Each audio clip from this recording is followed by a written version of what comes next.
রিয়া আছেন বাড়ির কর্তা নন, এই বাড়ির আসল শাসক শাশুড়ি।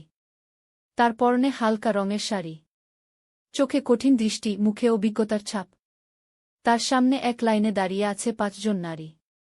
আজ তারা সবাই নতুন, এই বাড়িতে, এই নিয়মে, এই মানুষের কাছে। শাশুড়ির হাতে রূপার থালা, থালার ভেতরে ফুল, মিষ্টি, চাল আর এক গ্লাস পানি।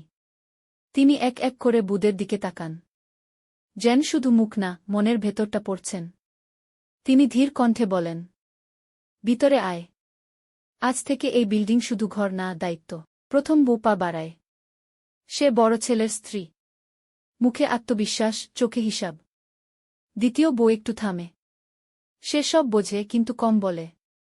তৃতীয় বউ মাথা নিচু করে ঢোকে, গ্রাম থেকে আসা, সহজ মন। চতুর্থ বউ চারপাশ দেখে নেয়, শহরে বড় হওয়া, নিজের মতো শক্ত। পঞ্চম বউ সবার শেষে, সবচেয়ে ছোট, ভয় আর আশা একসাথে। শাশুড়ি এক এক করে সবার কপালে টিপ দেন, কণ্ঠ শক্ত, স্পষ্ট। এই বাড়িতে কেউ ছোট না, কেউ বড় না।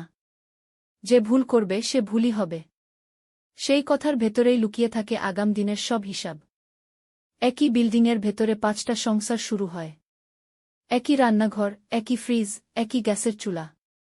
কিন্তু মন ৫ রকম। সকালে কে আগে রান্না করবে, এই নিয়ে নীরব প্রতিযোগিতা। কার তরকারি ভালো, এই নিয়ে চাপা অহংকার। কার স্বামী মাকে বেশি মানে, এই নিয়ে হিংসা। বড় বউ মনে করে নিয়ম তার হাতেই থাকা উচিত। দ্বিতীয় বউ সব দেখে কিন্তু নিজের জায়গা বুঝে নেয়। তৃতীয় বউ চুপচাপ কাজ করে যায়। চতুর্থ বউ প্রশ্ন তোলে, সব নিয়ম কেন মানতে হবে? পঞ্চম বউ শুধু শাশুড়ির চোখের দিকে তাকিয়ে থাকে, কি ঠিক, কি ভুল বুঝতে। শাশুড়ি কিছু বলেন না। তিনি জানেন, সব কথা সঙ্গে সঙ্গে বলা যায় না। দিন যায়, ঝগড়া হয়, অভিযোগ জমে। একদিন রান্নাঘরে গ্যাস শেষ। কে বলবে, এই নিয়ে কথা কাটাকাটি। আরেকদিন বাচ্চাদের পড়া নিয়ে ঝামেলা। আরেকদিন শাশুড়ির ওষুধ কে আনবে, তা নিয়েও অস্বস্তি। বিল্ডিংয়ের দেয়াল, দরজা, সিঁড়ি সব যেন নীরব সাক্ষী। এক রাতে শাশুড়ির শরীর খারাপ হয়ে যায়। চাপ বেড়ে যায়, মাথা ঘোরে। কেউ বলে, এখন হাসপাতালে নেওয়া কঠিন। কেউ বলে, কাল সকালে দেখব। কেউ চুপ। পঞ্চম বউ এগিয়ে আসে, পানি খাওয়ায়, ডাক্তার ফোন করে। সারা রাত পাশে বসে থাকে। শাশুড়ি চোখ খুলে তাকান, কিছু বলেন না। শুধু বুঝে যান, সব বউ একরকম না।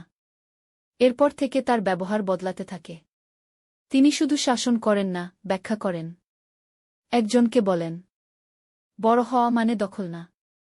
আরেকজনকে বলেন, চুপ থাকলেই সব ঠিক হয় না। আরেকজনকে বলেন, শহরের শিক্ষা মানে দায়িত্ব এড়ানো না। দিনের পর দিন ৫ বউ একসাথে বসে খেতে শেখে। একসাথে বাজারে যায়, একসাথে সিদ্ধান্ত নেয়। এই বিল্ডিংয়ের ভেতর ধীরে ধীরে বদল আসে। কথার ভেতর তিক্ততা কমে, চোখে চোখ রাখার সাহস বাড়ে। একদিন শাশুড়ি সবাইকে বসান। ধীরে বলেন, মানুষ বলে এক বাড়িতে ৫ বউ মানে যুদ্ধ। কিন্তু আমি দেখেছি, মন এক হলে ৫ বউ মানে শক্তি। ৫ বউ নির্বেশনে। এই নীরবতার ভেতর আর ভয় নেই। বাইরে শহরের শব্দ,